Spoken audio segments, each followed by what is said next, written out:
اعوذ باللہ من الشیطان الرجیم، بسم اللہ الرحمن الرحیم۔ السلام علیکم دوستو، آج کے اس جدید دور میں مغربی قومیں ترقی یافتہ اور مہذب قومیں تصور کی جاتی ہیں۔ ان کا طرز زندگی، رہن سہن اور معیار تعلیم سب کچھ بدل چکا ہے۔ وہ ہر شعبہ جات میں کامیابی کے جھنڈے گاڑ رہے ہیں، لیکن اگر ہم چند دہائیاں پیچھے چلے جائیں تو یہی قومیں جن کو ہم مہذب اور ترقی یافتہ قومیں تصور کرتے ہیں، ان کا رہن سہن اور طرز زندگی کیسا تھا؟ یورپ میں نہانے کو کفر سمجھا جاتا تھا۔ یورپ کے لوگوں سے سخت بدبو آتی تھی۔ روس کے بادشاہ قیصر کی جانب سے فرانس کے بادشاہ چہارم کے پاس بھیجے گئے نمائندے نے لکھا کہ بادشاہ کی بدبو کسی بھی درندے کی بدبو سے زیادہ تھی۔ اس کی ایک لونڈی جس کا نام مونٹیا تھا، مونٹیا بادشاہ کی بدبو سے بچنے کے لیے اپنے اوپر خوشبو ڈالا کرتی تھی۔ دوسری طرف خود روسی بھی صفائی پسند نہیں تھے۔ مشہور سیاح ابن فلزان نے لکھا کہ روس کا بادشاہ قیصر پیشاب آنے پر مہمانوں کے سامنے ہی کھڑے کھڑے شاہی محل کی دیواروں پر پیشاب کرتا تھا، اور چھوٹے اور بڑے پیشاب دونوں کے بعد کوئی استنجا نہیں کرتا تھا۔ وہ کہتا ہے کہ ایسی گندی مخلوق میں نے آج تک نہیں دیکھی۔ اسی طریقے سے اندلس میں لاکھوں مسلمانوں کو قتل کرنے والی ملکہ جس کا نام ازبیلا تھا، ساری زندگی میں صرف 2 بار نہائی۔ اس نے مسلمانوں کے بنائے ہوئے تمام حماموں کو گرا دیا۔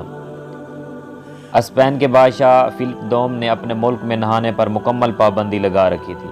اسی طرح اس کی بیٹی ایزابل دوم نے قسم کھائی تھی کہ شہروں کا محاصرہ ختم ہونے تک داخلی لباس بھی تبدیل نہیں کروں گی، اور محاصرہ ختم ہونے میں 3 سال لگے۔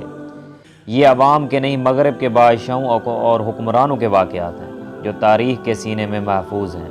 جب ہمارے سیاح کتابیں لکھ رہے تھے، جب ہمارے سائنسدان نظام شمسی پر تحقیق کر رہے تھے، ان کے بادشاہ نہانے کو گناہ قرار دے کر لوگوں کو قتل کرواتے تھے۔ جب لندن اور پیرس کی آبادیاں 30 اور 40 ہزار تھیں، اس وقت اسلامی شہروں کی آبادیاں 1 ملین ہوا کرتی تھیں۔ فرینچ پرفیوم بہت مشہور ہوتے تھے۔ اس کی وجہ یہی تھی کہ پرفیوم لگائے بغیر پیرس میں گھومنا ممکن نہیں تھا۔ ریڈ انڈینز جب اہل یورپ سے لڑے، وہ کہتے ہیں کہ ہم ناک میں گلاب کی پتیاں ٹھونس لیتے تھے، کیونکہ اہل یورپ کی تلوار سے زیادہ ان کی بو تیز ہوا کرتی تھی۔ ایک فرانسیسی مورخ لکھتا ہے کہ ہم یورپ والے مسلمانوں کے مقروض ہیں۔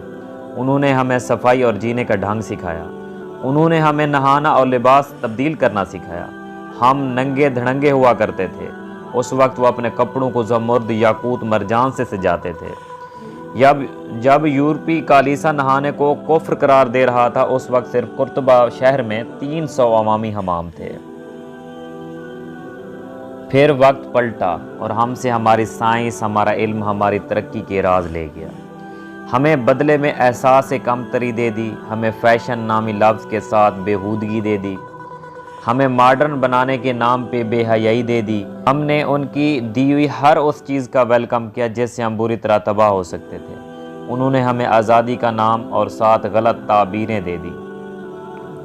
ہم نے اپنے نصابوں میں بغاوت کے اصولوں کو آزادی کے اصول قرار دے کر پڑھانا شروع کر دیے۔ پھر ایسا ہوا کہ ہم نے عیاشی کو کامیاب زندگی سمجھنا شروع کر دیا۔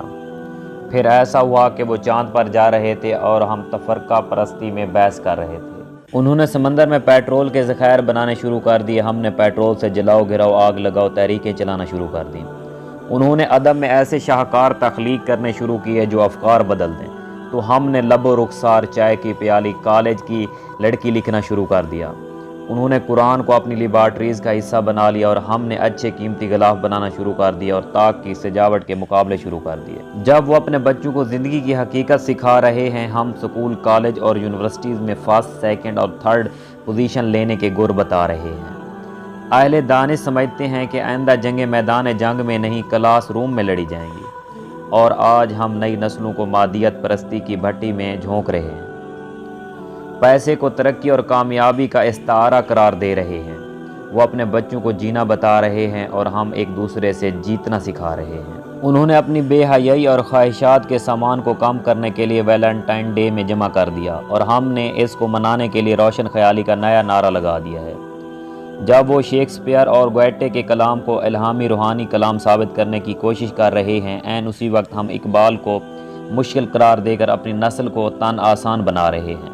خدا بھی وہی ہے، زمانہ بھی وہی ہے، مگر معیار بدل چکا ہے۔ اس لیے میری آپ سے ریکویسٹ ہے کہ خدا را تھوڑا جاگیں، اپنی نئی نسل کو جینے کا ڈھنگ سکھائیں، ان کو مادیت پرستی کی تعلیم نہ دیں، ان کو جینے کا سلیقہ سکھائیں، ان کو ایک مہذب اور اچھا شہری بنائیں تاکہ ایک اچھا معاشرہ تشکیل پائے۔ اپنی دعاؤں میں یاد رکھیے گا۔ السلام علیکم۔